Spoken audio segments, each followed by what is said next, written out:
ஆறெழுத்து மந்திரமே அண்டமான தந்திரமே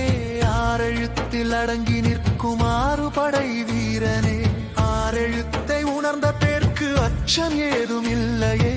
ஆறுமுகம் வந்து காக்க வேறு தெய்வம் வேண்டுமோ ஓம் என்னும் மந்திரத்தின் உள் நின்ற நாதமே தாம் என்று தந்தைக்கே நீ உரைத்த வேதமே ஆமென்று ஏற்றுக்கொண்டால் அறியாமை ஓடுமே வேலென்றே நினைக்க முக்தி வாசலும் திறக்குமே வேலுமல்ல சூலமல்ல விட்டவெளி தானுமல்ல பாலுமல்ல பழமுமல்ல பக்தி என்னும் பாவமல்ல காலமல்ல தேசமல்ல கருணை கொண்ட வடிவமல்ல ஞானமாகி நின்ற நேர்மையாவர் காண வல்ல